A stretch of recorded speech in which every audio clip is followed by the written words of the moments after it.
Ce programme vous est présenté par Algérie Télécom.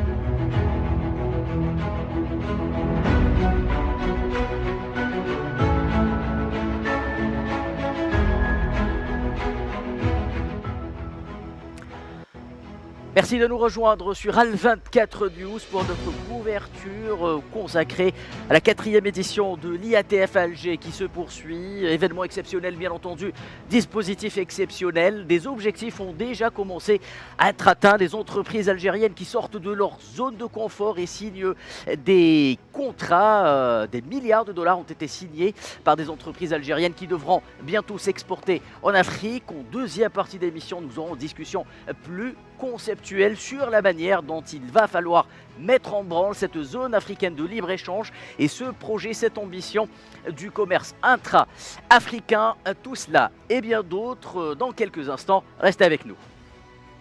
بانتماء إفريقي متجذر، الجزائر ترسخ حضورها كمحرك رئيسي للتكامل القاري وفاعل اقتصادي إقليمي وازن.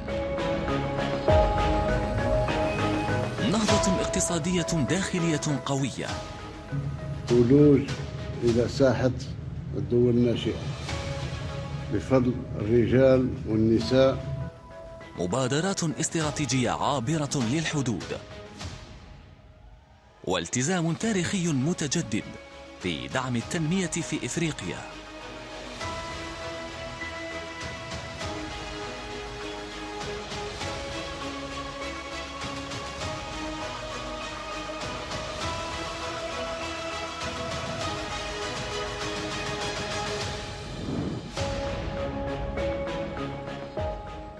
الحدث الاقتصادي الأضخم قادم.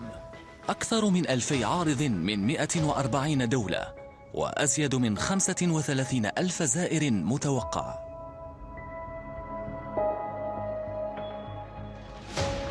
هدفنا قارة واحدة، سوق واحدة، ب1,400 مليار مستهلك.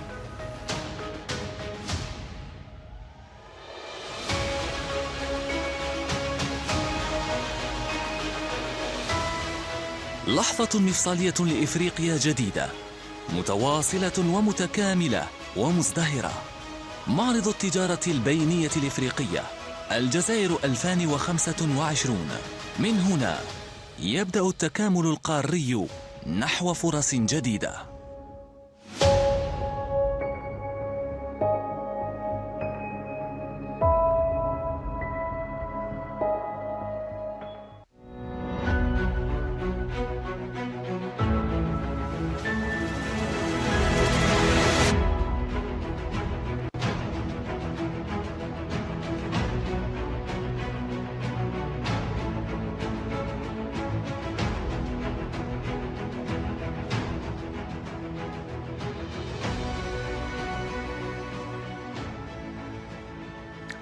Bonsoir à tous, merci de nous rejoindre. Nos débats consacrés à la 4e édition de l'IATF Alger se poursuivent. Nous avons énuméré tantôt lors de mon introduction le programme du soir que nous allons développer avec un panel d'experts, à commencer par vous, Nazim Sini, enseignant agrégé d'économie à l'Université Aix-Marseille. Merci d'être avec nous ce soir. Bonsoir et merci pour votre invitation. Notre invité du soir, Patrick Nzana Olomo, directeur par intérim du développement économique et du commerce à la Commission de l'Union africaine. Monsieur Olomo, merci de nous honorer de votre présence. Bonsoir et merci de m'avoir invité. Et enfin, notre expert économique, Maison Mahfoud Kaoubi, expert international en économie, docteur Mahfoud Kaoubi. Bonsoir, merci d'être avec nous. Bonsoir et merci pour l'invitation. Nous allons commencer par vous, notre invité ce soir, cela s'impose, Patrick Nzana Olomo. D'abord, vos propres impressions sur cette 4e édition de l'IATF. Quel regard portez-vous déjà sur le rôle de l'Algérie dans ce grand et ambitieux projet qui est la construction d'un espace économique et commercial commun, mais surtout intégré? Merci, je pense que l'Algérie joue un rôle fondamental en matière d'intégration africaine et ça se démontre encore aujourd'hui.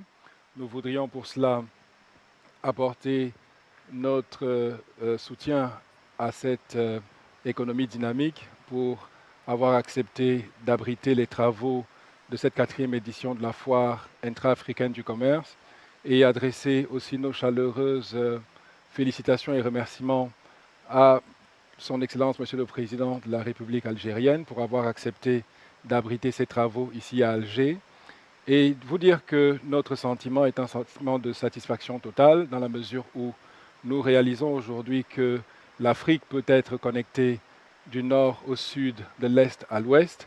Ici à Alger, c'est une démonstration de force de ce que l'Afrique peut faire lorsqu'elle parle ensemble. Comme vous l'avez certainement entendu dire, nous avons un nombre record de pays qui participent à cette foire intra-africaine du commerce ici à Alger. 48 États membres de l'Union africaine sont présents à Alger pour célébrer justement cette dynamique africaine du commerce intracontinental. Commerce intracontinental qui se situe aux encablures de 15% aujourd'hui. Et nous espérons qu'avec l'IATF et l'ensemble des projets phares, l'agenda 2063, notre projet de développement continental, nous aurons la possibilité d'accélérer la croissance du continent et aussi de créer un espace intégré pour que le commerce devienne le moteur de développement qu'il devrait être. Parce qu'il faut le dire, l'Afrique aujourd'hui, c'est un continent riche, c'est un continent qui dispose de ressources humaines abondantes. On a une population de 1,4 milliard d'habitants, c'est la taille de la population de la Chine. Et les données statistiques que nous avons démontrent que l'Afrique, dans les 2 décennies qui viennent, aura une population de 2,7 milliards d'habitants, qui sera la population combinée à la fois de la Chine et de l'Inde. Quel marché peut-on espérer avoir dans ce contexte-là? Ce sera le marché le plus grand au monde, le marché le plus vaste au monde, le marché le plus dynamique, le marché qu'il faut construire aujourd'hui. Et je pense que le signal qui est donné ici à Alger est un signal d'appel à l'unisson pour que le continent se rassemble et puisse contribuer au développement que nous attendons tous, pour que la prospérité de l'Afrique soit essentiellement focalisée sur le développement de nos propres capacités productives, mais plus important encore, du commerce intra-africain qui devrait être le moteur des échanges que nous voulons voir entre nos nations. Monsieur Olomo, un engouement sans précédent a été ressenti par tous ici à Alger par rapport à la dynamique économique. On dirait que c'est la première fois peut-être que ce continent se rencontre, se parle et assume le fait qu'il vit ensemble. Et de ce fait, vous en conviendrez peut-être, il lui faudra commercer ensemble.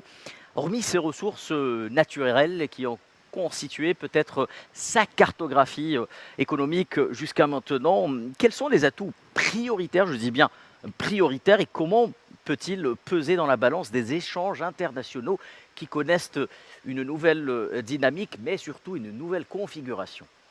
L'Afrique est une hyperpuissance, comme je le disais tantôt. Si on prend en considération la taille de la population, vous verrez que de notre point de vue, et c'est le point de vue de l'Union africaine, lorsque nous regardons la dynamique de la population aujourd'hui, comme je l'ai dit, population en parfaite croissance, avec 1,4 milliard d'habitants aujourd'hui et 2,4 milliards d'habitants demain.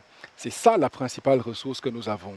Maintenant, nous avons aussi des ressources naturelles abondantes qu'il ne faut pas citer ici, parce que toutes les ressources stratégiques du monde aujourd'hui sont disponibles en Afrique. Oui. Donc l'Afrique est le moteur de la croissance mondiale, dans la mesure où c'est les ressources qui sont extraites de notre continent qui permettent de développer l'industrie dans les autres juridictions qui ne sont pas l'Afrique. Donc les capacités productives de l'Afrique aujourd'hui permettent de développer le travail et les compétences dans d'autres juridictions. Il est important aujourd'hui, dans le contexte de la foire africaine du commerce, que l'Afrique devienne un moteur de transformation productive. Et cette transformation productive est le gage pour la création d'emplois décents pour les milliers de jeunes Africains qui entrent sur le marché du travail. Il est donc impératif que nous investissions massivement dans l'industrialisation. Et lorsque nous parlons de cette manne dont le continent dispose en matière de ressources naturelles, vous conviendrez avec moi que le continent se positionne à l'avant-poste en fait de la transformation durable en fait, si on prend les énergies renouvelables. Le continent à lui seul dispose du taux d'ensoleillement le plus élevé au monde et ce taux d'ensoleillement pourrait être un moteur de transformation productive dans la mesure où on peut utiliser l'énergie solaire aujourd'hui pour commencer à développer un potentiel industriel qui est nécessaire parce que l'énergie, c'est l'un des principaux freins à l'industrialisation. Deuxièmement, les ressources naturelles. Nous disposons de toutes les ressources stratégiques pour produire une énergie propre, une énergie nucléaire. À ce jour, peu de pays africains se sont lancés dans cette dynamique qui est une dynamique d'avenir parce que de transformer nos ressources naturelles sur le continent permettrait de développer une énergie propre, mais plus important encore, de créer les emplois dont les milliers d'Africains ont désespérément besoin. Pensez aux immenses opportunités dans le secteur agricole. Il est dit que l'Afrique dispose de 60% des terres arables au niveau international.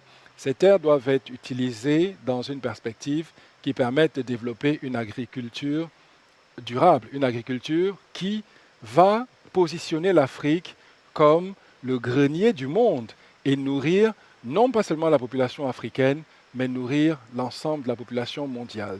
Plus important encore, nous disposons, avec le développement de l'agriculture, le potentiel nécessaire aujourd'hui pour engager un processus de transformation industrielle, industrialisation de la chaîne alimentaire, pour nourrir, comme je l'ai dit tantôt, les 1,4 milliard d'habitants dont nous disposons et dans le futur, les 2,7 milliards d'habitants qui vivront sur le continent. C'est des opportunités immenses et c'est ça le potentiel en fait de la zone de libre-échange continentale dont on parle tant. Oui. C'est ça le potentiel en fait de la foire intra-africaine du commerce parce que la rencontre que nous avons à Alger aujourd'hui est une démonstration de force du potentiel dont dispose le continent. Un potentiel qui ne doit pas être ignoré. C'est un potentiel effectif et c'est un potentiel qu'il convient de capitaliser pour que nous investissions aujourd'hui dans la transformation que nous attendons demain. L'Afrique, c'est le continent de l'avenir, on ne le dira jamais assez. L'avenir du monde se joue ici à Alger, dans le contexte de cette 4e conférence intra-africaine sur le commerce. Merci Monsieur Olomo. Nazim Sini, il y a des atouts, l'on convient tous, mais il y a également quelques entraves qu'il va falloir dépasser afin que ce projet ambitieux d'intégration économique, de commerce intra-africain puisse être activé. L'activation même de la ZLECAf prend un retard que l'on pourrait de moins en moins expliquer depuis sa ratification par l'ensemble des pays membres, 54 en 2021. Quelles sont selon vous les premières, voire les entraves les plus urgentes qu'il va falloir impérativement dépasser à partir d'Alger? Vous avez parfaitement raison de le rappeler que cette zone de libre-échange a aussi des défis à relever, au-delà de son potentiel qui est avéré. Et ça a été parfaitement rappelé par M. Olomo, que je remercie, parce qu'il a introduit les choses de manière brillante et surtout avec un sens du propos très précis. Mais vous avez raison, aujourd'hui, les difficultés, elles résident dans quoi? Elles résident dans on a l'impression que nous sommes en train de créer une organisation bureaucratisée, suradministrée, qu'il va falloir lever ces entraves-là et surtout unifier les barrières, enfin du moins lever les barrières douanières, les barrières tarifaires, unifier, harmoniser les réglementations. Et vous savez, pour qu'un projet de zone de libre-échange puisse aboutir et réussir, il a besoin de 3 leviers. D'abord, une facilitation dans la circulation des marchandises, une facilitation dans la circulation des capitaux et une circulation des individus. Et sans ces 3 éléments qui pourraient être assurés et fluidifiés, on ne peut pas avoir l'émergence d'une zone de libre-échange qui puisse être au service du développement du continent africain. Je vous arrête sur ce point précis. Est-ce que le contexte géopolitique actuellement en Afrique permet justement d'aller vers ces 3 impératifs? Vous avez raison. Ces 3 impératifs, comment faire pour dépasser cette première entrave? Vous avez raison, M. Bata, je le rappelais. Je simplifie vos propos, cela veut dire plus de visas entre le pays africain. Par exemple. Disons-le clairement. Par exemple. Ou du moins, avant de commencer sur l'aspect visa pour les individus, déjà essayons d'harmoniser nos normes bancaires. Passons par là. D'abord, est-ce que vous avez une idée de combien de capitaux abondent au sein de la zone intra-africaine? Très peu. Les capitaux soit sortent de l'Afrique, soit sont dirigés vers certains pays africains. Oui. Donc déjà, il va falloir unifier, harmoniser les normes bancaires, également permettre une levée des barrières tarifaires et non tarifaires. Et puis surtout, j'en parlais avec M. Olomo tout à l'heure hors émission, c'est également avoir une intégration des infrastructures. Aujourd'hui, est-ce qu'on est capable de faire circuler nos marchandises d'Alger directement jusqu'à Lagos ou jusqu'à Abuja ou jusqu'à Brisbane, etc. Donc c'est pour ça qu'il est très important aujourd'hui d'asseoir l'Afrique de l'infrastructure routière, autoroutière, portuaire, également aéroportuaire, etc. Sans oublier le numérique, parce que je pense que le salut de cette zone d'échange, de libre-échange, passera par des investissements massifs dans le domaine du numérique. C'est eux qui accéléreront la dynamique. Évidemment, avec cette transsaharienne de la fibre optique qui, par effet de ruissellement, va dynamiser l'ensemble de la sous-région. Donc c'est pour ça que... Projet porté par l'Algérie, rappelons. Tout à fait. Ouais. Donc pour moi, les véritables défis, d'abord, ils sont d'ordre institutionnel, donc créer des institutions fortes. Ça peut être porté par l'Union africaine, par la Banque africaine de développement, qui serait au service des opérateurs économiques. Parce qu'on le disait aussi tout à l'heure hors émission, c'est que sans, on va dire, l'appui des entreprises, des opérateurs économiques, privés et publics, il ne peut pas y avoir de zone de libre-échange prospère.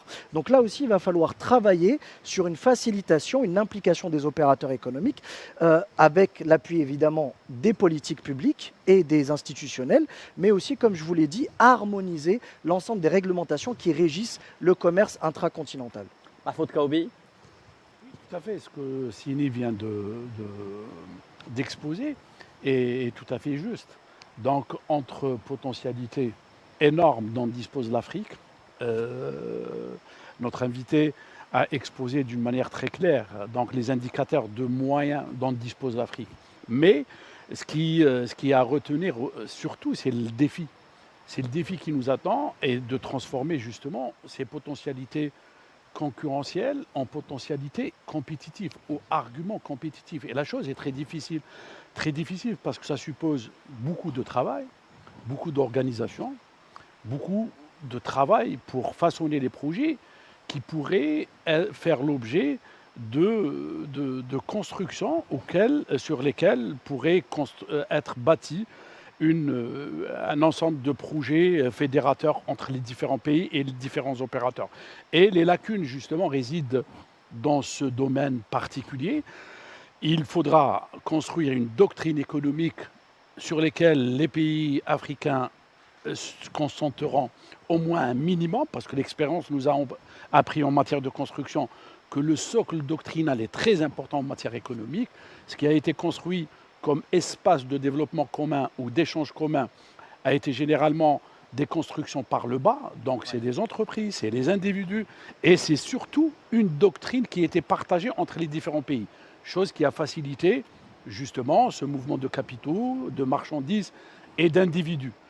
L'extrême-orient, donc l'Asie du Pacifique, nous donne un autre exemple où les logiques sont aussi bien des constructions par le bas, mais avec un pilotage par les États qui a fait accélérer les processus. Aussi, donc la numérisation est une chance inouïe qui nous permettra, d'accélérer, de faire adhérer le maximum d'opérateurs et de pays, mais aussi d'accélérer les processus. Il ne faudra pas, à mon sens, s'arrêter. Ce qu'on a vécu à Alger est quelque chose d'extraordinaire. Ça a démontré qu'il y a du vouloir. Les Africains sont décidés d'aller ensemble pour construire un espace commun et pour gagner la bataille de l'intégration qui se pose sur le plan vertical, parce qu'au niveau de chaque pays, il faudra qu'un travail profond d'organisation, d'élaboration de stratégies, de concrétisation d'opérations d'industrialisation ou de développement dans les autres domaines d'activité, tels l'agriculture, le tourisme, etc. Mais cette intégration verticale est indispensable pour qu'il y ait une intégration horizontale. Pour qu'il y ait complémentarité, il faut que l'Afrique, que les pays africains disposent d'économies fortes, créatrices de richesses, basées sur l'intégration. Donc pour commercer, il faudra gagner la bataille de l'intégration, chose qui est importante. agir sur les différents leviers et faire un grand travail d'organisation et d'élaboration de stratégie nous attend. Et donc, cette construction sur l'horizon 2063 ou sur l'horizon 2036 est faisable, mais cela passe par beaucoup de travail. Merci Mahfoud Kaoubi. Monsieur Olomo, si je puis dire, la construction africaine, si l'on peut emprunter cette expression, a mis déjà des jalons à ce projet d'intégration économique. Vous l'avez rappelé, qui est l'un des piliers de l'agenda 2063 de l'Union africaine. J'entends par là la COMESA, la CEDEAO.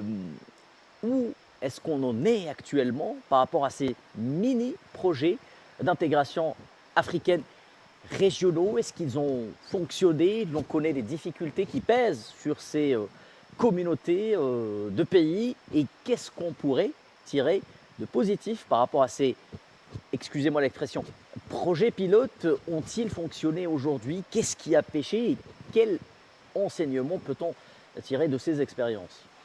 Merci, je pense que la question est très importante et je veux ne pas avoir une dynamique ou une perception, pas négative, hein, mais une perception Critique peut-être? critique Oui. de ce que nous faisons.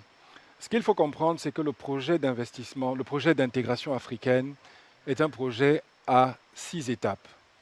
La première étape consistait à harmoniser les zones, les communautés économiques régionales dont vous avez parlé tout à l'heure, la CEDEAO, la SADC, l'UEMOA, etc. Elles ont été créées. Donc il fallait avoir ce socle régional. Les communautés économiques régionales sont considérées comme la voûte, en fait, l'épine dorsale de l'intégration africaine. Donc l'intégration africaine, avant d'être une intégration globale, est une intégration qui commence au niveau sous-régional. Et le continent est immense, justement. Et c'est pour cela que la dynamique sous-régionale que nous avons enclenchée depuis les années 70, 80, est une dynamique qui est en construction. On peut se dire qu'il y a du retard, je veux bien le comprendre, mais ce qu'il faut savoir, c'est que les zones intégrées qu'on voit aujourd'hui ont eu des siècles avant d'atteindre le niveau d'intégration qu'elles ont. Merci de le rappeler. L'Afrique est jeune. L'Afrique a une dynamique d'intégration jeune.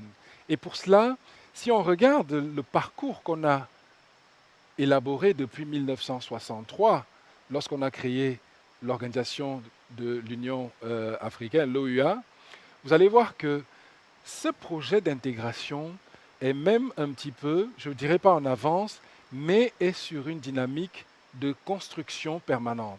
Et donc, de ce point de vue-là, la ZLECAf, la zone de libre-échange continentale que nous avons lancée en 2021, est un projet qui vient en fait s'inscrire dans la même dynamique d'intégration qui avait été pensée dès le départ. Parce que comme je l'ai dit, c'est un projet à 6 étapes. La première étape, c'était de créer les zones de libre-échange, enfin, les communautés économiques régionales. La seconde étape consistait à consolider ces communautés économiques régionales. La troisième étape consistant à créer justement la zone de libre-échange continentale, qui est un petit peu conçue comme une dynamique d'intégration qui rapproche les marchés. Et après cela, vous avez le marché commun. Et après le marché commun, vous avez la communauté financière et la communauté économique qui vient par la suite. Donc vous voyez qu'on est dans cette dynamique-là. Et ce que nous avons aujourd'hui avec la mise en œuvre de la zone de libre-échange continentale est une tentative de nos dirigeants politiques, de nos autorités, d'accélérer en fait ce mouvement d'intégration, parce que l'idée c'était de tenir compte du fait que nous avons des dynamiques géopolitiques aujourd'hui qui sont très fortes. Oui. L'Afrique n'évolue pas seule dans le concert des nations. Il était important que nous donnions un boost supplémentaire, que nous donnions une impulsion supplémentaire pour que nous nous inscrivions dans la dynamique qui nous permette le mieux de nous intégrer dans le commerce international, dans le commerce mondial. Il faut le rappeler, la part de l'Afrique aujourd'hui dans le commerce international est de 2,7%. C'est assez marginal. Or, dans les années 70, nous avions une part du commerce international qui était de l'ordre de 6%. Vous voyez que entre 1970 et aujourd'hui, on a eu un recul de notre part dans le commerce mondial. Qu'est-ce qui explique ce recul? Ce qui explique ce recul, c'est le fait que nous avons hérité de structures économiques qui ne nous permettaient pas de développer une industrialisation viable. Oui. Et donc aujourd'hui, la ZLECA vient rappeler un petit peu cet impératif de nécessité d'industrialisation du continent pour que nous puissions bâtir ensemble aujourd'hui les fondements d'une économie plus dynamique, d'une économie plus prospère. N'oublions pas, ce que nous discutons ici aujourd'hui, c'est la possibilité de ne pas seulement créer une zone de libre-échange continentale, mais aussi d'enclencher le mouvement dynamique de création de chaînes de valeur régionales.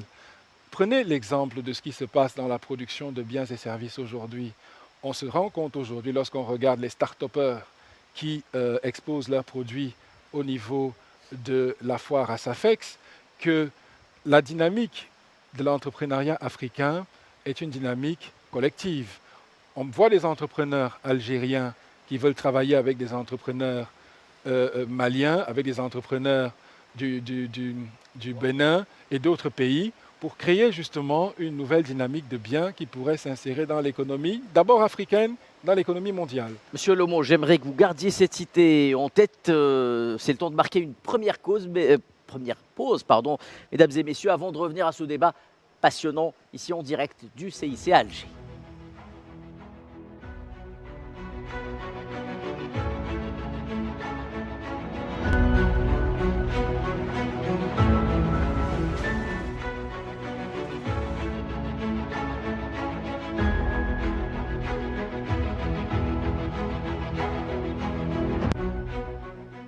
De retour ici en direct du CIC à Alger qui a abrité durant les premiers jours les premiers événements consacrés à l'IATF 2025. Le débat se poursuit avec nos experts ce soir.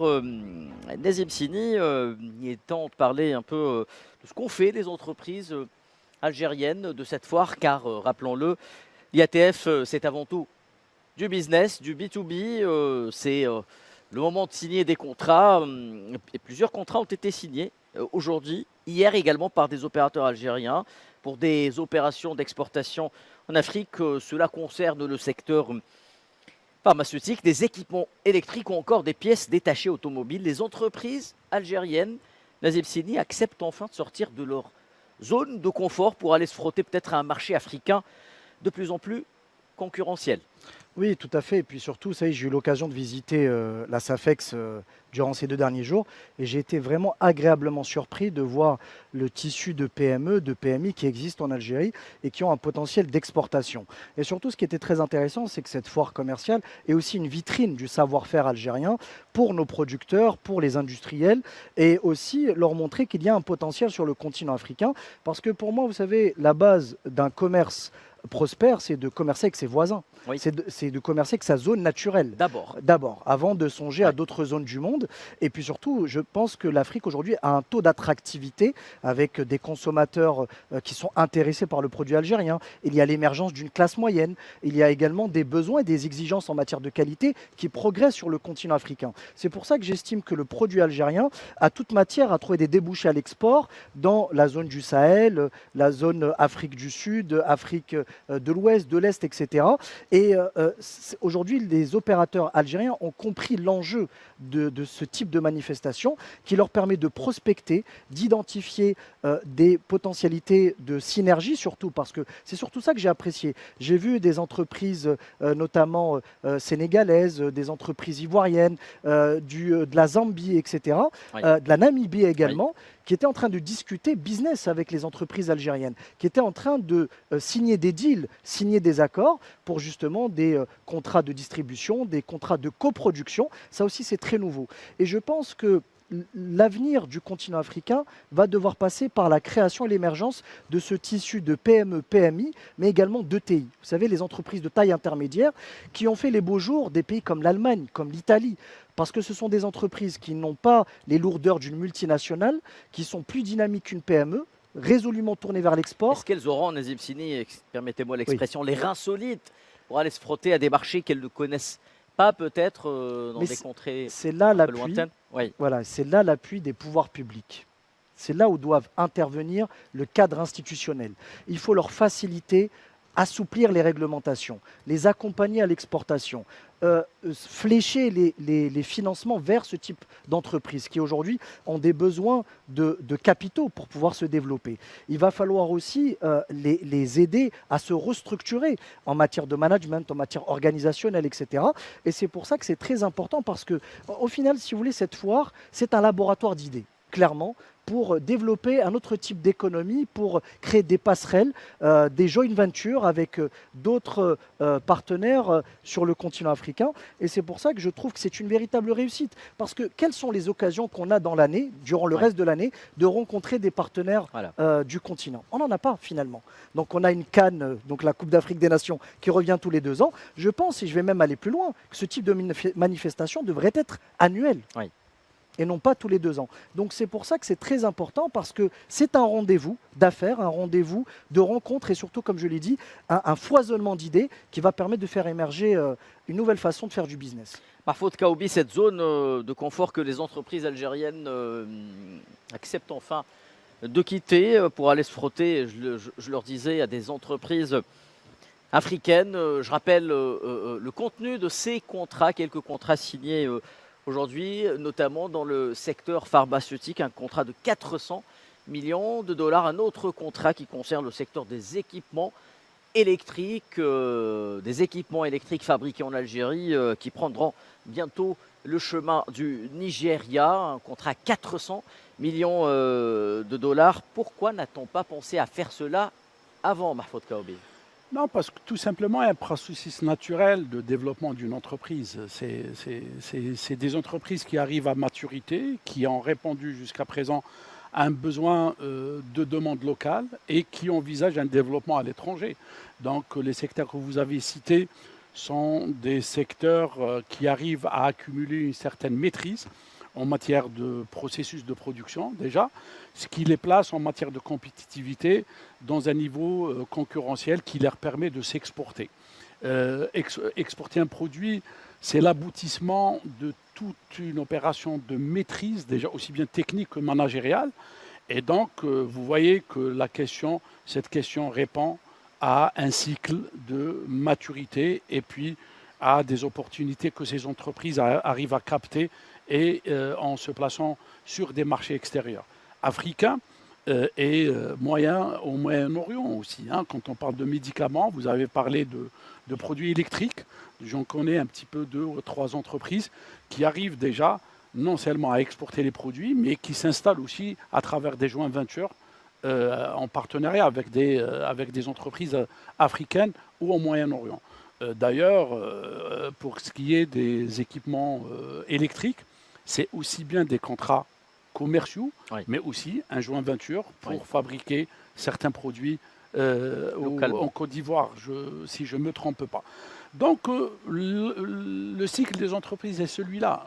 C'est une question qui se développe à travers le temps et qui a besoin de stratégie, d'organisation. J'insistais tout à l'heure sur la chose la plus importante, parce que d'un côté, on a l'émotion, on a l'ambition, on a la motivation, mais le développement, l'intégration, c'est quelque chose qui demande énormément d'expertise, beaucoup de temps et une stratégie qui permet d'étaler la chose aussi bien sur le court que sur le moyen que sur le long terme. L'ambition de l'Afrique de constituer un espace d'intégration ne date pas d'aujourd'hui.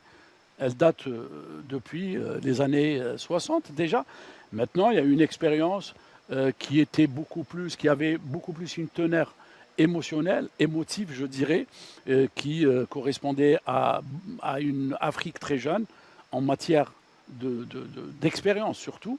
Mais maintenant, je pense qu'après 60 ans d'indépendance pour l'ensemble des pays africains, je dirais qu'on doit aller vers un paradigme qui privilégie les priorités qui sont l'organisation, la nécessité de construire au niveau de chaque pays, des économies développées, des économies basées sur l'intégration. Parce qu'en fin du compte, ce qui est valable pour les entreprises est valable aussi pour les dynamiques économiques au niveau des États. Quand il y a une maturité, quand il y a un niveau de maîtrise, un niveau d'organisation, les opérations d'échange ne pourraient que s'intensifier et on pourra facilement dépasser les 15, 16, 20%, tout simplement parce qu'il y a des produits à s'échanger, il n'y a pas que de la matière première, et puis il y a des entreprises qui demandent de la matière première pour être intégrées. Entre-temps, il faut régler les problèmes relatifs à l'infrastructure qui pèsent énormément aussi bien sur la construction d'espaces d'intégration que pour les échanges commerciaux. Nazim Sini, vous vouliez commenter? Rebondir, parce que ce que dit M. Kaoubi est très intéressant, c'est que je pense qu'il y a 3 enjeux majeurs. D'abord, ces entreprises, il va falloir leur permettre de réaliser des économies d'échelle, d'où l'idée de créer des synergies avec des partenaires sur le continent. Deuxième chose, permettre à nos entreprises d'atteindre la taille critique, cette fameuse taille qui va permettre justement à ces entreprises de s'exporter. Et le dernier point qui est améliorer la productivité, notamment la productivité globale des facteurs. Parce que là aussi en Afrique, nous avons un problème de productivité. Donc ça passe par la numérisation, ça passe par de la formation, etc. etc. C'est pour cela que j'estime que ce type d'événement, c'est aussi pour mettre en exergue notre savoir-faire, mais également discuter des lacunes. Vers quoi nous devons porter nos efforts pour améliorer l'écosystème justement industriel. Comment se fait-il que nous n'avons pas, nous en parlions en plus tout à l'heure, un secteur mécanique, je dirais même pas automobile, passons de la base, un secteur mécanique de précision, qui par effet d'expérience nous permettrait d'arriver à des industries de pointe telles que l'industrie aéronautique, l'industrie navale, etc. Donc c'est pour ça que c'est très important qu'il y ait, si vous voulez, une complémentarité entre décision politique, cadre institutionnel et volonté des entreprises. Merci Nazim Sini. Monsieur Lomo, l'Algérie, pionnier de l'Union africaine, on l'a connu dès le début des luttes africaines, d'abord pour l'indépendance, pour la liberté, pour la souveraineté. L'Algérie n'a ménagé, vous le savez bien, aucun effort pour aider l'ensemble des pays africains à réussir une certaine forme d'émancipation politique, mais également économique. Elle se bat aujourd'hui inlassablement pour que l'Afrique réussisse cette intégration économique et passer à une seconde étape de la construction, cette fameuse construction africaine d'un point de vue institutionnel. Comment peut-on capitaliser ces efforts de l'Algérie en faveur de cette intégration économique? Merci. Je pense que les efforts de l'Algérie qui sont à saluer, qui portent justement sur la première phase du combat panafricain d'émancipation du colonialisme et maintenant pour la souveraineté économique, ces efforts sont fondamentaux. Et je pense qu'il est nécessaire dans ce contexte-là que l'Algérie joue son rôle de moteur en tant que puissance économique du continent pour que les compétences algériennes puissent se mettre au service de la dynamique de développement régional pour avoir un effet d'entraînement sur l'ensemble des autres économies. Voilà. Elle n'est pas seule dans ce contexte-là parce que vous avez également d'autres hyperpuissances qui sont le Nigeria et l'Afrique du Sud. Nous compterons également l'Égypte dans ce contexte-là. Vous allez voir que ces économies sont les plus dynamiques en fait du continent. Et ce qui est attendu de ces économies, c'est qu'elles puissent travailler ensemble pour créer justement l'effet d'entraînement qui est indispensable pour que l'Afrique aujourd'hui puisse s'affirmer d'abord sur l'arène continentale comme étant un continent qui produise les biens que les Africains consomment et pouvoir s'affirmer sur l'échiquier international. Il est à noter que dans cette perspective-là, la décision algérienne d'accueillir la foire intra-africaine du commerce en 2025 ici à Alger est une décision à saluer parce que, comme le relevaient mes deux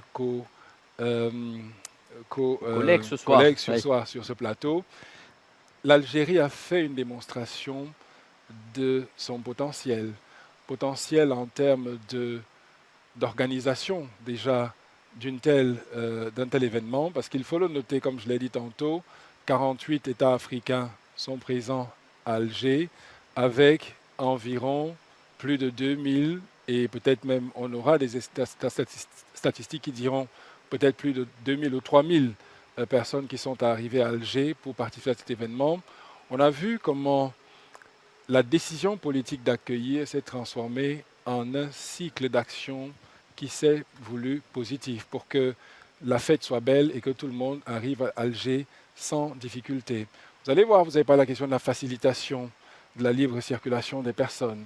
Pour cet événement, l'Algérie a offert des facilités de visa qui ont permis aux milliers de personnes qui participent à la foire de pouvoir aisément venir participer et contribuer à cet élan de construction d'un continent qui développe ses propres compétences et ses capacités productives pour accélérer sa transformation et son développement. Donc vous voyez que l'Algérie peut servir d'exemple dans ce contexte-là. Qui a été déjà meilleur stand durant l'une des 2 dernières éditions, les 2 premières de l'IATF, faut-il le rappeler? Bien évidemment. Oui. Donc vous voyez que on est en train de capitaliser sur ce potentiel immense qu'a l'Algérie. Brisbane et au Caire, 2 fois pour consécutivement. justement accélérer ce mouvement de transformation.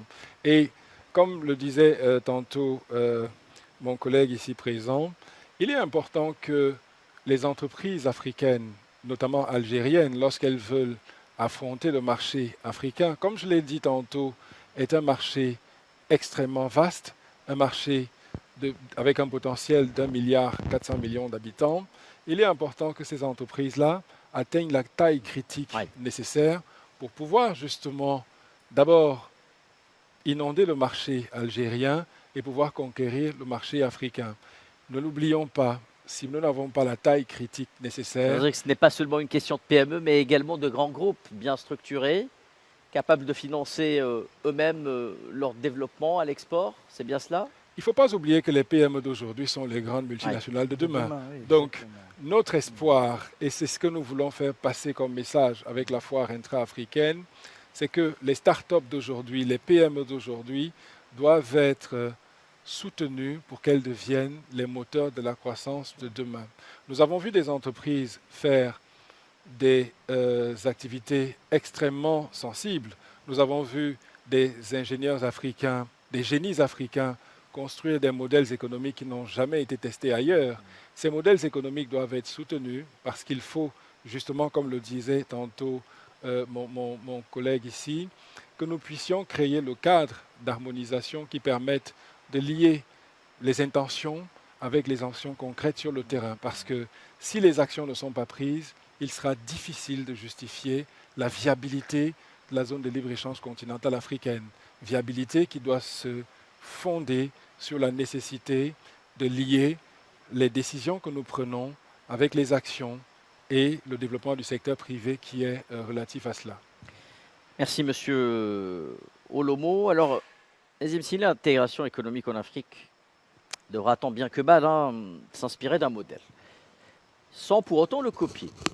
Alors, au-delà des aspects couverts par la ZLECAf, quels seront peut-être les fondamentaux de ce modèle, à la fois sur les volets chaîne de valeur, culture de l'intégration et de l'entreprise, mais surtout résistance au changement?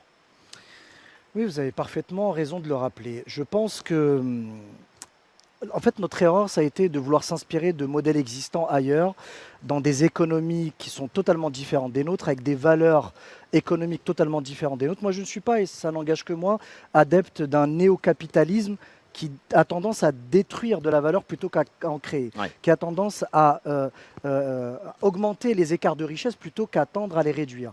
Et c'est pour ça qu'il faut que l'on travaille ensemble d'un point de vue idéologique vers une vision commune j'ai beaucoup aimé ce qu'a dit M. Kaoubi, d'une doctrine économique qui mette en avant en fait l'inclusivité, l'équité, voyez, qui reprennent les valeurs et les vertus du continent africain, c'est-à-dire les vertus liées à la terre. Commençons par développer le secteur primaire avec la souveraineté alimentaire, par lequel nous allons devoir passer inéluctablement avec le réchauffement climatique qui touche l'Afrique. On l'oublie très souvent. Vous savez, ce qui va nous lier, ça va être les défis que nous allons devoir assumer ensemble et les challenges qui vont se révéler au continent africain.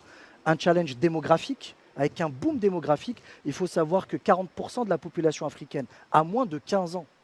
Donc vous imaginez le potentiel que c'est, les citoyens qui sont en devenir, qui vont arriver sur le marché du travail, les cadres que l'on va devoir former, les dirigeants qui vont devoir occuper des postes à haute responsabilité. Et puis aussi, vous l'avez dit, pour moi, la véritable barrière qu'il faut lever, c'est la barrière de l'appréhension psychologique. Aujourd'hui, peu de pays ont envie de commercer entre eux sur le continent africain, soit par méconnaissance, soit par méfiance. Et c'est là où je trouve que l'Algérie a un rôle central à jouer. Donc pour moi, il va falloir créer les fondations, une vision commune, avec, comme je l'ai dit, une volonté d'avoir une communauté une communauté de destin. Vous voyez, c'est-à-dire que l'on prenne conscience que nous sommes confrontés aux mêmes enjeux, aux mêmes challenges, aux mêmes défis, aux mêmes risques, et surtout que nous sommes pris en étant entre deux blocs qui sont en train de se construire. Vous le voyez, entre l'Est et l'Ouest, cette guerre commerciale entre les États-Unis et la Chine, dont le théâtre finalement est le continent africain. Donc, je l'ai toujours rappelé sur votre plateau, il va falloir que l'on soit acteur de notre développement. Vous savez, on a acquis notre indépendance politique, nous sommes décolonisés d'un point de vue, j'allais dire, politique des puissances coloniales. Mais nous sommes encore dépendants économiquement. Et c'est là pour moi le véritable enjeu, c'est de pouvoir combattre cette dépendance et s'émanciper. Donc retrouver trois souverainetés, une souveraineté numérique, une souveraineté industrielle et une souveraineté alimentaire. Et donc ça passe par une zone de libre-échange où on va trouver des points de convergence sans pour autant, si vous voulez, toucher aux souverainetés nationales. Parce que c'est ça qui a fait défaut dans d'autres zones économiques. Je prends celle qui est de l'autre côté de la Méditerranée, où ils ont créé des organismes supranationaux qui ont finalement réduit la souveraineté des États, créant des organisations bureaucratisées, gérées par des technocrates qui sont très éloignés justement des besoins des citoyens, au point où ils ne se reconnaissent plus dans ce projet de construction. C'est pour cela qu'en Afrique, tout projet de construction de zone de libre-échange doit se faire à partir de la base pyramidale qui est celle des besoins des citoyens africains et par ricochet des agents économiques. Merci Nazim Sini. Mahfoud Kaoubi, votre point de vue sur... Oui, juste pour compléter Oui, ce que disait Sini. Donc, cette doctrine qui a inventé en fonction des spécificités de l'Afrique, donc c'est une construction sur laquelle il y aura une unanimité pour aller vers la réalisation et le parachèvement de cette zone qu'on voudrait qu'elle soit commune. Mais je pense, justement, juste pour compléter ce que disait Sini, pour cela, il faut des préalables, des moyens qui sont indispensables. Un, des États forts et justes. La construction se fait dans la durée. Donc si l'instabilité reste la caractéristique de l'Afrique aussi, sur le plan institutionnel et politique, la construction va souffrir énormément de problèmes de rythme et de synergie, conditions indispensables pour toute construction économique ou politique. Donc, un État stable, un État juste par une légitimité technique qui donne la priorité à l'excellence, au savoir, parce que les constructions ne sont pas faites uniquement d'intention. Les constructions sont faites par des architectes et des actes, des constructeurs. Et pour construire, il faut du savoir, il faut de l'expérience et du métier. Donc, voyez-vous, des États justes, des États stables, ça veut dire que des institutions qui ne dépendent pas des changements politiques qui peuvent s'opérer le plus normalement du monde. Si on veut aller dans la continuité, dans la durée, et le développement, c'est une question de durée. Ce n'est pas de l'événementiel. Ce n'est pas uniquement un événement, et puis hop, on peut autoproclamer le développement ou autoproclamer une zone franche. Et là, je dirais que la stabilité, l'équité, la justice pourront construire les conditions de développement. Parce qu'il s'agit de mettre en œuvre les conditions qui pourraient permettre de créer de la compétition et de créer de la valeur. Et pour cela, donc, un accès aux facteurs de production, que ce soit aux capitaux, au travail ou au capital technique. Tout cela donc, nous renvoie sur quelque chose de très important. C'est de travailler de manière ordonnée, de manière basée sur l'excellence, et puis sur la base d'un socle qui s'appelle une doctrine commune, au moins où il y aura 2 à 3 fondements nécessaires pour que l'Afrique puisse demain être en compétition avec d'autres zones qui ont eu la chance de faire la construction et d'avoir une très grande avance par rapport à l'Afrique. Pardon, je voulais juste rajouter. Je vais vous laisser, messieurs, Oui. de reprendre votre souffle avant le troisième et dernier round qui s'annonce passionnant. Mesdames et messieurs, restez avec nous, nous sommes de retour dans quelques instants.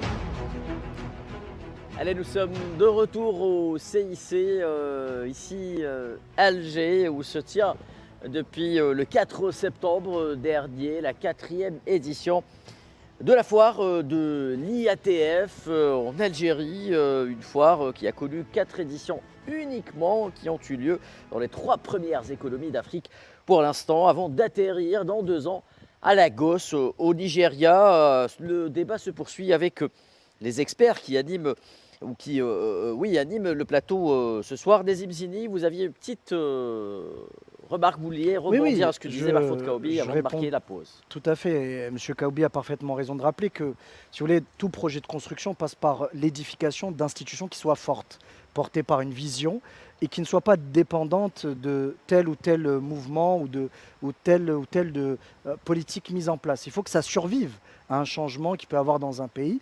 Et ça passe par, comme je vous l'ai dit, l'édification d'un socle commun dans lequel se reconnaîtraient les pays. C'est surtout ça. Donc c'était une petite...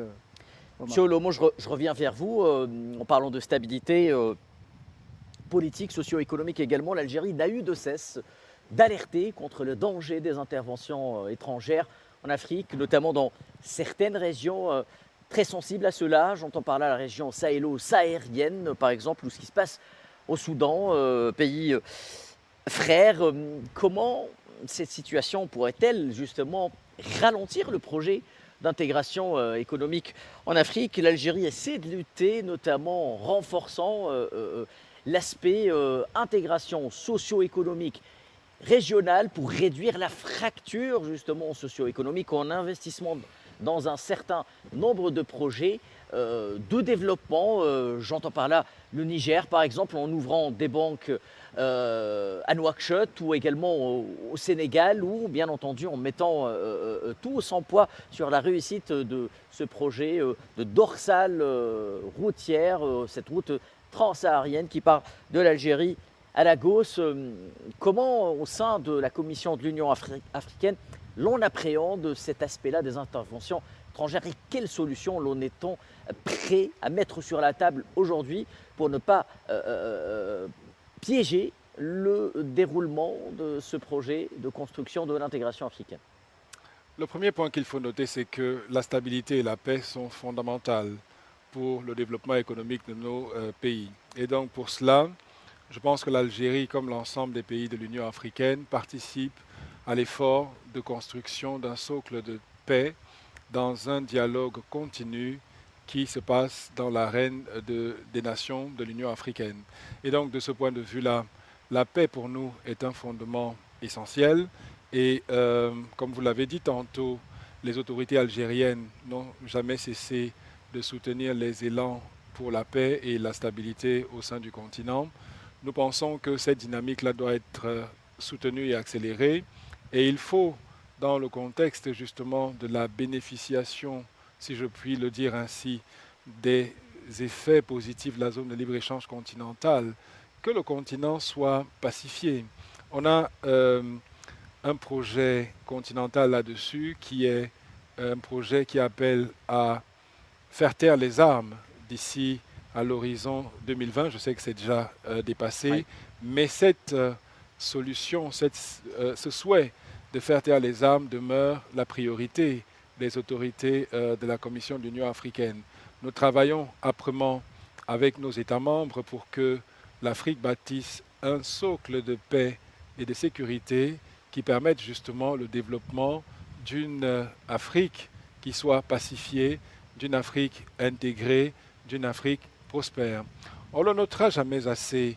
S'il n'y a pas de paix, s'il n'y a pas de stabilité, comme le disait tout à l'heure M. Kaoubi, il est certain que tous les fondamentaux de l'économie que nous voulons bâtir Oui. ne pourront pas se réaliser.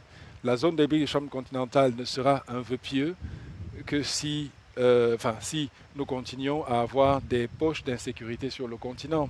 Et donc, la dynamique dans laquelle nous inscrivons aujourd'hui est une dynamique qui consisterait à réduire justement l'insécurité pour créer un cadre d'une économie qui soit beaucoup plus pacifiée, d'une économie qui soit beaucoup plus intégrée, d'une économie qui soit inclusive. Parce que le terme a été dit, l'inclusion fait que toutes les composantes de la population sur le continent pourront bénéficier des effets positifs. Pas opposition de ce à que l'exclusion, générera- tout simplement. Oui, Et cela s'adresse aussi aux influences extérieures parce que, comme vous le savez aujourd'hui, le monde est en situation de crise, étant donné qu'il y a de l'insécurité, il y a des tensions géopolitiques dans diverses régions. L'insécurité n'est pas symptomatique à l'Afrique, il faut le comprendre. L'insécurité, elle est mondiale. C'est juste que nous, en tant qu'Africains, nous devons mettre en avant notre objectif de sécurité africaine qui consisterait à créer un espace où tous les individus vivant sur le continent, fils et filles de l'Afrique, pourraient vivre dans un espace où la paix et la sécurité sont des moteurs de développement économique. Et comme vous l'avez dit tout à l'heure, mon cher Sibi, il n'y a pas de développement qui peut se faire dans un contexte où il n'y a pas de paix, de stabilité et d'harmonie. Faut-il rappeler, n'est-ce pas, que le continent européen, pour sa fameuse construction européenne, a pu bénéficier, Mahfoud Kaoubi, de 50 ans de paix, doublé d'un plan Marshall financé par l'un des acteurs qui ont contribué à ce que le continent européen soit en partie détruit. Et voilà pourquoi il faut justement renforcer cette assise géopolitique africaine autour des projets dont l'Algérie, tente de conforter inlassablement, notamment dans les forats internationaux, pacifier les régions où les abcès sécuritaires persistent, où des poches de déstabilisation peuvent naître d'un jour à l'autre, avant de permettre au projet auquel tient Nazim Sini, qui est celui de la libre circulation des biens, des services, des capitaux et des personnes, puisse prendre la pleine mesure de son potentiel. Tout à fait. Donc la paix permet de se projeter, de mobiliser les moyens et permet justement à ces trois facteurs de circuler librement afin à ce qu'ils soient exploités à l'optimum. Donc vous voyez, donc, il y a une énorme sous-utilisation des facteurs de production en Afrique qui malheureusement profitent à d'autres continents, profitent à d'autres pays. Et puis il ne faut pas que ce soit justement cette zone franche qui profiterait encore une fois, ou cette zone de libre-échange qui profiterait à d'autres puissances pour s'implanter et reproduire sous couvert d'intégration les mêmes schémas d'exploitation de nos ressources et de notre force de travail. Dans un monde qui connaît de la fragmentation, un recul de la mondialisation, justement cet engouement africain pourrait être exploité par une certaines formes de nouvelles compétitions sous couvert d'élan contributeur à la réussite de ce projet. Oui, donc la naissance de Pôle fait accroître la compétition sur les zones et les espaces à dominer, soit pour sécuriser les approvisionnements en matières premières. Ou par besoin de débouchés, nouveaux débouchés. Tout à fait. Donc, ce qui fait que la mission s'annonce rude, mais je pense que les Africains en sont capables de dépasser leur clivage. Ils ont assez d'expérience actuellement. Et puis, la naissance de cette prise de conscience permettrait donc de passer à une vitesse autre en tirant profit des expériences antérieures, des institutions stables. C'est très important.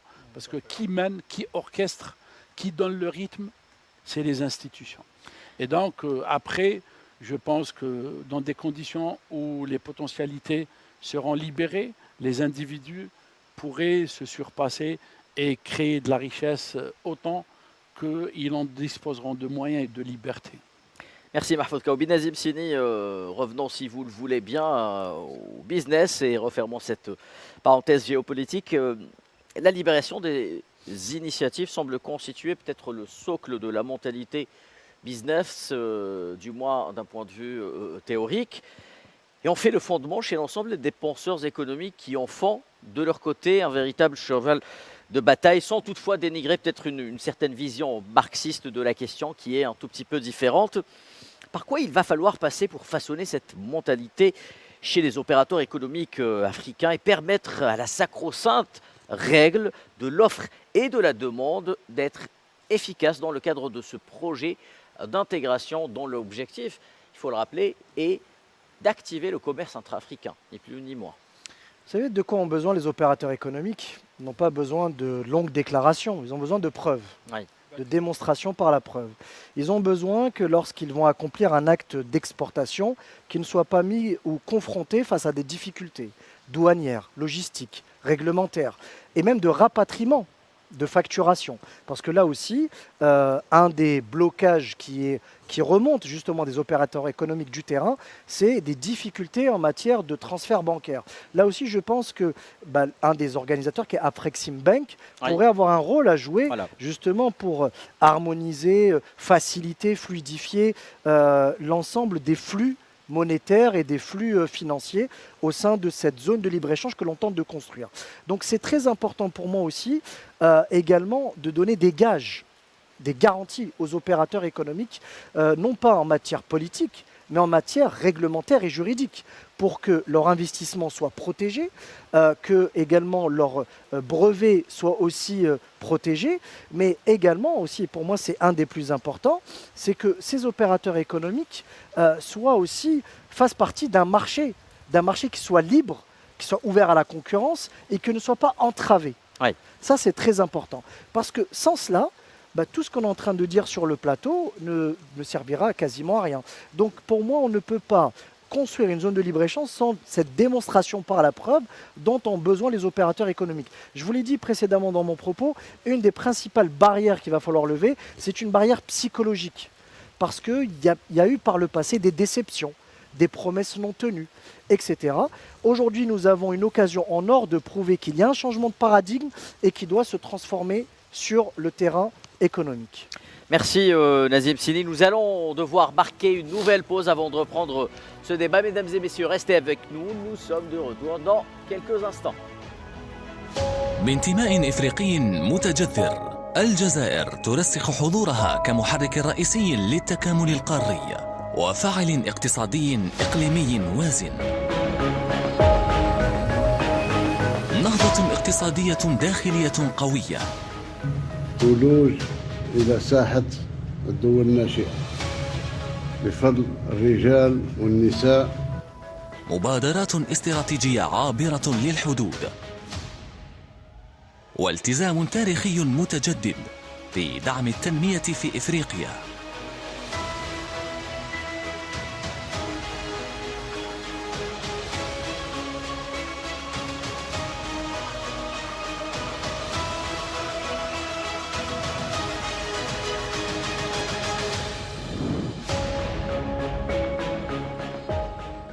الحدث الاقتصادي الأضخم قادم. أكثر من 2000 عارض من 140 دولة وأزيد من 35 ألف زائر متوقع.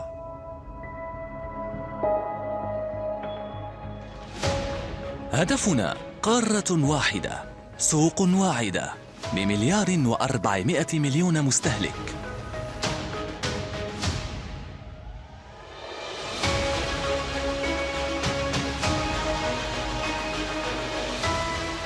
لحظة مفصلية لإفريقيا جديدة، متواصلة ومتكاملة ومزدهرة.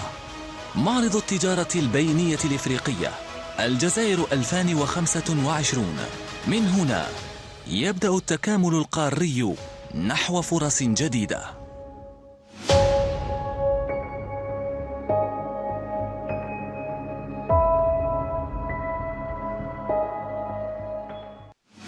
بانتماء إفريقي متجذر، الجزائر ترسخ حضورها كمحرك رئيسي للتكامل القاري وفاعل اقتصادي إقليمي وازن. نهضة اقتصادية داخلية قوية. ولوج إلى ساحة الدول الناشئة بفضل الرجال والنساء. مبادرات استراتيجية عابرة للحدود والتزام تاريخي متجدد بدعم التنمية في إفريقيا.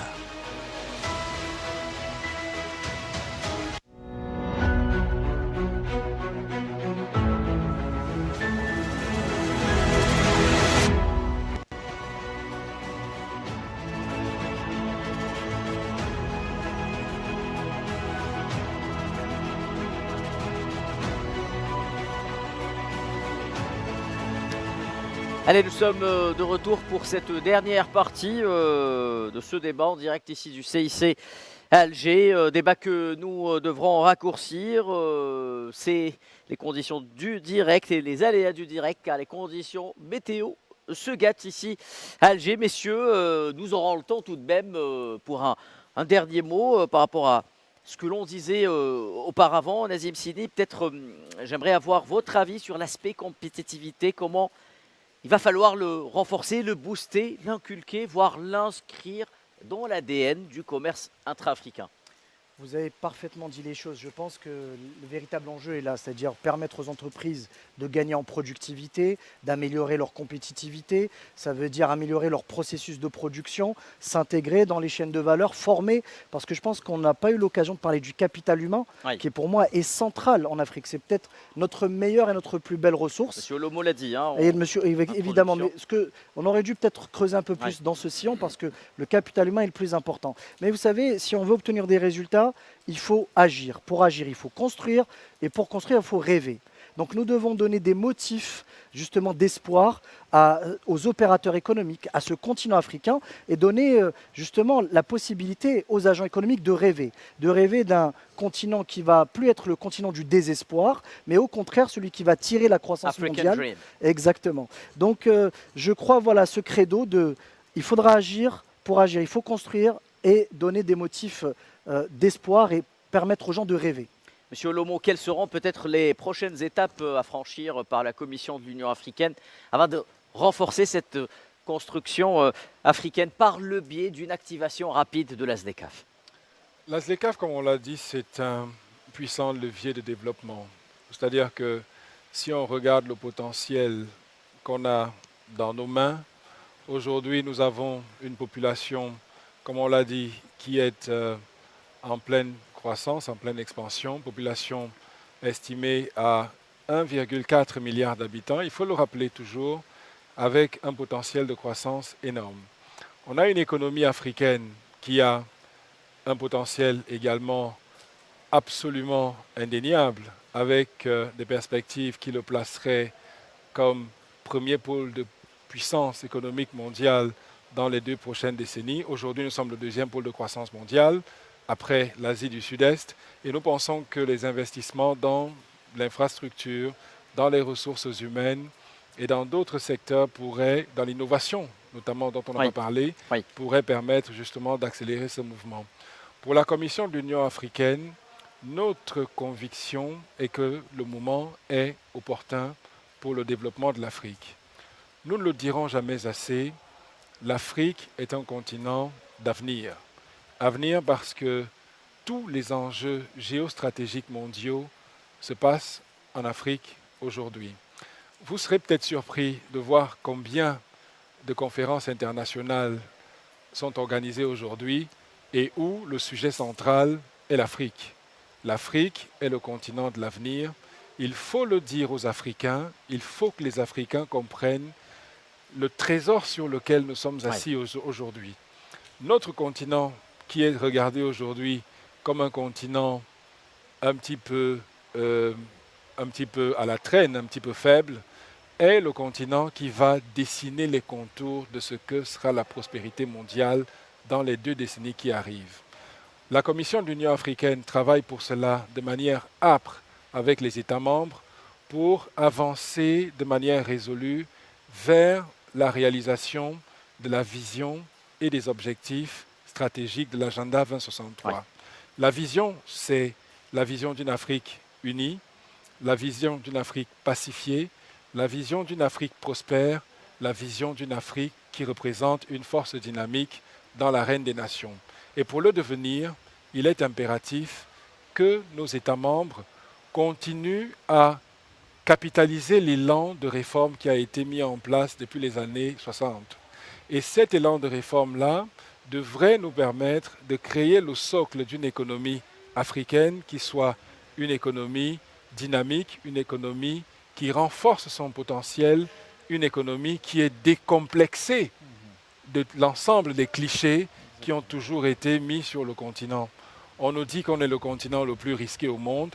Ce n'est pas vrai. Oui. Les statistiques le montrent. L'Afrique est le continent le moins risqué parce que lorsqu'on regarde un petit peu, si on prend le cas des infrastructures aujourd'hui, vous allez voir que l'Afrique a le taux de défaut le moins élevé en termes de développement des infrastructures. Mais malheureusement, à cause des clichés et à cause de la notation de crédit défavorable qui est donnée au continent, nous sommes classés comme le continent le plus risqué et nous payons la prime de risque qui est due à cela. Oui. Les capitaux que nous attirons sont des capitaux qui viennent à des coûts très élevés. La dette que nous contractons est une dette contractée dans des termes qui ne sont pas les termes égaux ou équivalents Y compris à en ceux matière de qu'obtiennent. notation de crédit, monsieur Oui. Olomo, je disais, y compris en matière de notation de crédit. Bien évidemment, la notation de crédit, elle est Injuste, souvent absolument injuste. fausse Oui. dans la mesure où elle donne des perspectives d'une économie qui n'est pas en croissance, des perspectives d'une économie qui est en déphasage avec le temps dans lequel on se situe. Donc pour la Commission de l'Union africaine, la première chose, c'est de réparer et de restaurer l'image de l'Afrique pour faire que l'Afrique soit le continent de l'avenir et que les Africains en soient bien conscients. Nos leaders sont conscients de cela et je voudrais conclure par cela. Nous voudrions, une fois de plus, saisir cette opportunité pour remercier les autorités algériennes les plus hautes, notamment le président de la République, l'ensemble de son gouvernement, remercier le peuple algérien qui s'est montré un peuple absolument formidable parce que depuis que nous sommes arrivés à Alger, les conditions d'accueil, les conditions de séjour ont été les plus optimales. Nous voudrions que cela soit la dynamique dans laquelle on s'inscrive pour que les mouvements de population, qui sont l'un des fondements même de la zone de libre-échange continentale, soient non pas seulement un désir, mais une réalité. Parce que les échanges de population sont au cœur du système de croissance mondiale. C'est eux qui permettent justement de faire mouvoir les compétences et de faire que ces compétences-là puissent répondre aux besoins d'aujourd'hui et formuler des anticipations pour répondre aux besoins de demain. Pour nous, à la Commission de l'Union africaine, nous encourageons nos États membres à s'inscrire dans cette dynamique-là pour que la libre circulation des personnes ne soit pas seulement un vœu, mais une réalité. Que la libre circulation des biens et services ne soit pas seulement un vœu, mais une réalité. En matière de services, je voudrais conclure par cela. Vous plaît, monsieur Vous allez voir que la libre circulation des services bancaires, comme vous l'avez dit tantôt, est devenue un petit peu le moteur qui alimente la productivité de nos économies, l'investissement dans les infrastructures productives, et nous espérons que ce mouvement-là sera accéléré avec la foire intra-africaine qui se déroule à Alger. Merci monsieur Olomo. Mahfoud Kaoubi, ce sera à vous de conclure très rapidement, si vous le voulez bien, depuis le début de cette manifestation, grande manifestation du commerce intra-africain. L'Algérie a capté plus de 10% des contrats signés, des 44 milliards de dollars de contrats annoncés. Il va falloir absolument continuer sur cette lancée, Mahfoud Kaoubi. Oui, vous le dites si bien, c'est une lancée, c'est une dynamique qu'il faudra maintenir. Et puis au-delà des pourcentages et des chiffres, c'est surtout cette dynamique qu'il faudra améliorer avec des logiques de processus d'amélioration qui permettraient à l'Afrique de s'émanciper réellement. Merci Mahfoud Kaoubi, merci à vous Monsieur Patrick Nzana Olomo, je rappelle directeur du développement économique et du commerce à la Commission de l'Union africaine, Nazim Sini, enseignant agrégé d'économie à l'Université Aix-Marseille, et Mahfoud Kaoubi, expert international en économie. Merci à vous, notre couverture consacrée à la 4e édition de l'IATF se poursuit. Longue vie à l'Afrique de Nkrumah, de Sankara ou de Mandela. À très bientôt.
Ce programme vous a été présenté par Algérie Télécom.